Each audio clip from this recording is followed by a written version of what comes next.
আশ্বিনের শারদ প্রাতে বেজে উঠেছে আলোকমঞ্জিত।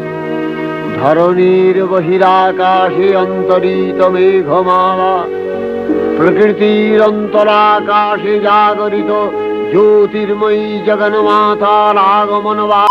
আজকেই মহালয়া জানি না, আমার বাড়িতেও ভাই টিভি আছে, এখনো চলে না, কেউ জানে না। হচ্ছে মানে 2025-এ কি যে 26-এও লোক ভুলে যাবে যে ভাই দুর্গা পুজো আসছে। তো hey guys, welcome to my new blog. তো আশা করি তোমরা ভালো আছো। তো আজকে ভাই কি টপিকে ভিডিও বানাবো ভাবতে পারছি না। তো আমরা যখনই টপিক ভাবতে পারি না তখন ভাই চলে যাই গাজীপুর।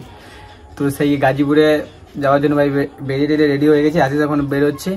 তো তারপর ভাই গাজীপুরে যাব। আর ও কি আর একটা জিনিস নেবে, কি হেয়ার প্রোটেকশন কি জানি না ভাই কি ইউজ করে। আমি তো চুল বড় করতে পারলাম না, আর ওইসব বিষয়ে জানিও না। ও বড় করেছে, চুলের বেশি কদর করছে, ঠিক আছে। তো গাজীপুর ওখানে গিয়ে ওখানে ভিডিও বানিয়ে তারপরে এসে ভাই দোকানে কি হেয়ার প্রোটেকশন কি জানি না ভাই, যারা বড় চুল করেছে তারা জানে। ঠিক আছে, এখন বেরিয়ে পড়েছি, যাওয়া যায়। আমি তো রেডি হয়ে গেছি, এখন আস্তে আস্তে রেডি হচ্ছে। বারাত আর কি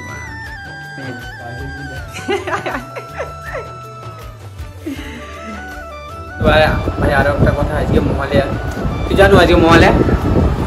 তো মহালয়া কি মনে হয় আমি জানি ভাই, পুজো এমন টাইমে এমন সময় ভাই হচ্ছে, মানে 2025-এ কি যে 26-এও লোক ভুলে যাবে যে ভাই দুর্গা পুজো আসছে।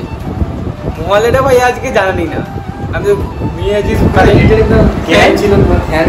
মহালয়া সকালে উঠছি 6:30 সময়, দিদা আসলো বলে বুঝেছিল বলে জানতে পারছি, দেখছিল তারপরে চটকলি বা কি জানি কি ভাই এখন কি চলছে এখন বুঝতে পারছি না। মহালয়াতে আছে কোনো খবরই পাচ্ছি না। আজকেই মহালয়া জানি না, আমার বাড়িতেও ভাই টিভি আছে, এখনো চলে না, কেউ জানে না। বের করে নিয়েছি রোজের মতো। তো ভাই যখন যাই, ঠিক আছে। তো আমার মাও বাজার গিয়েছে, একটা জিনিস নেবো, তার জন্য গাইজ মানে টাকা দেওয়ার কথা ছিল, আমি কোনো বলিনি বলে চলে গেছে, ঠিক আছে। আবার ফোন করে আছে গাইজ, আমি বাজার দাঁড়িয়েছি, এসে নিয়ে নিই আমার কাছ থেকে, কি নিবি? তো ঠিক আছে, আমি এখন যাই, দেখা হলে নিয়ে নেবো। তারপর আমার গাজীপুরে যেতে হবে, কাজ আছে, গাজীপুরে যাওয়া অনেক বড় দায়িত্ব, ঠিক আছে। অফিস, আমাদের অফিস টাইম না, অফিস নিয়ে ঠিক আছে, আমি গাড়িতে মিস করবো।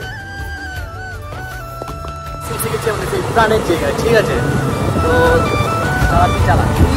রাইডিং কর, ঠিক আছে। নগেশ ভাইকে দেখো, নগেশ ভাই ঘুরিয়ে আসছে কেন? এই নগেশ ভাই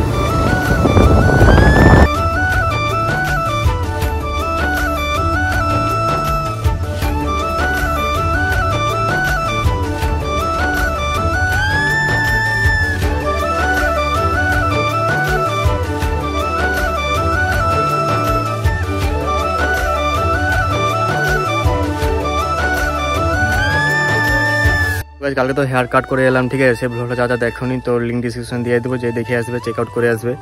তো গাইস করে তো এসেছিলাম, তো গাই ভাবছিলাম তো মা আবার বলবে গাইস আরও ছোটো করা, হ্যান্ড করা, কিন্তু মেন কথা হচ্ছে এতদিন ধরে বকছে তো যে চুল কাটিনি 6 মাস ধরে, তার মধ্যে একটুখানি কেটে এসে এটাই মনে শান্তি, মানে মা শান্তি, আর কোনো বলেনি বেশি কিছু।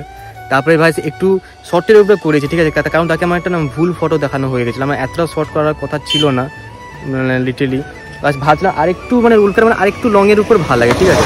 তো এতটা শর্ট করার কথা ছিল না, তো আমি মানে একটা কোরিয়ান একটা ফটো দেখিয়ে দিয়েছিলাম, সে ওইভাবে দেখিয়ে আমাকে বানিয়ে দিয়েছে, কিন্তু কোনো খারাপও বলতে পারবো না, কারণ সে যেটা দেখিয়েছে সেটা বানিয়েছে, এটা আমারই দোষ লিটারলি, বাস কি কোনো করা যাবে না। তো এদিকে ভালো হয়েছে তাই খারাপ হয়েছে। তাই ভালোটা হচ্ছে যে গাইস এখন পুজো থেকে প্রায় 10 দিন বাকি আছে, তো পুজো আসা পর্যন্ত গাইস 10 দিনের মধ্যে তো একটু লেয়ার আসবে, ঠিক আছে। উল্কার ভাই প্রথমে কাটা মানে প্রথমে গাইস মানে লেয়ার থাকে না চুলের মধ্যে, যার ফলে গাইস ওটা মানে প্রথমেটা যে কোনো মানে যারা প্রথমে করে তাদেরকে ভাল লাগে না, ঠিক আছে। আস্তে আস্তে চুলে যখন লেয়ার বাড়ে আস্তে আস্তে পরবর্তীকালে তাকে চুল কাটে ভাল লাগে, ঠিক আছে। লং হেয়ার একটু রাখবে, মানে একটু জাস্ট লেয়ারটা চলে এসছে, এবার একটু বড়ো হলে পিছনে সামনে চুল পিছনকে কানেক্ট হবে, তখন ভাল লাগবে। তো আরেকটা ভাই প্লাস পয়েন্ট হচ্ছে একটু শর্টের মধ্যে করেছি, কারণ আমার বাবা কালকে আসে, ঠিক আছে, এতদিন পর আসছে বাড়ি, তো কোনো বলতে পারবে না, কারণ যদি লং হেয়ার রাখতাম তাহলে গাইস সেই বেকার বারবার গাইজ বলবে তুই চুল কাট, তখন ভাই শুনে ভাই নিজেরই মানে কোনো বলতে পারবে না, ঠিক আছে। এটাও দেখে হয়তো বলবে ভাই এতটা চুল রাখছো কেন, বললে আমি জানি তুমি কী করা যাবে এখন। আর যা হোক মানে একটু তো শর্ট করেছি, তার ফলে এর থেকে প্লাস পয়েন্ট আছে মাইনাস পয়েন্ট আছে, কোনো ব্যাপার নয় গাইজ। বাবা যদি চলে যায় তারপরে গাইজ আবার 2-3 মাস তো হাতে টাইম, মানে এখন অনেক টাইম আছে, তারপরে গাইজ এখন 2-3 মাস পর আবার যাবো বারবারের কাছে বলেছি, তো সেখানে গিয়ে একদম ভাই প্রফেশনাল উৎপাট করে আসবো একদম, ঠিক আছে। তো এখানে এখন আছি, কি করা যাবে। আজকে তো ভাই মানে মহালয়া বলে তো বুঝতে পারছি না, কোনো ভাই কোনো ফিলই আসছে না। তখন আগেকার যখন ছোটো ছোটো ভাই তাড়াতাড়ি উঠে যেতাম এই দিয়ে দেখার জন্য, এখন আর কি করা যাবে। গাইস কালকে যে হেয়ার স্পা করেছিলাম ঠিক আছে, চুল থেকে গাইস ফুলে অত গন্ধ পায় না, চুল থেকে অত গন্ধ পায় গাইস। তার কি তেমন আছে না যে ফুলে গন্ধ নেই, তোর চুলেই গন্ধ মারা। তার কি জামা টামা থেকে কি চুল গন্ধ পায় এত?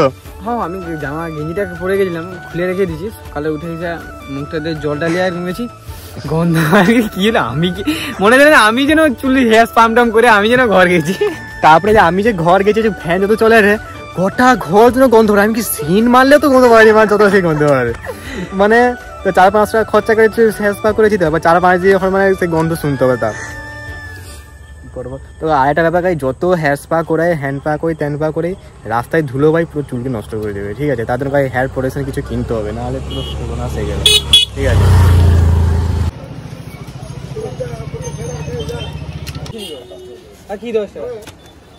টুপিটা কিনে নিয়েছি। ঠিক আছে, তো গাইস অনেক লোক হয়তো ভাবছে যে আমি টুপি কিনে নিয়েছি কারণ হয়তো আমার হেয়ার স্টাইল ভালো লাগে, লোকে দেখাতে চাই না যে আপনার তো টুপি কিনে নিয়ে এসেছি।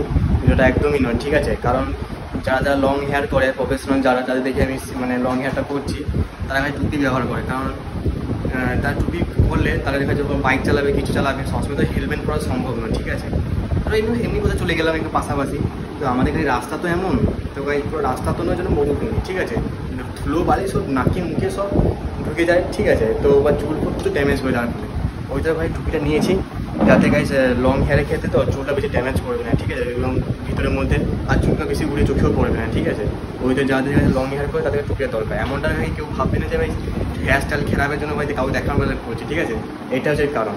আমাদের সরকারটা সেই এখানে রাস্তা যদি ভালো না মানে ভালো হতো, সে 100 টাকা তেল পুড়ে এখন ঘুরতাম।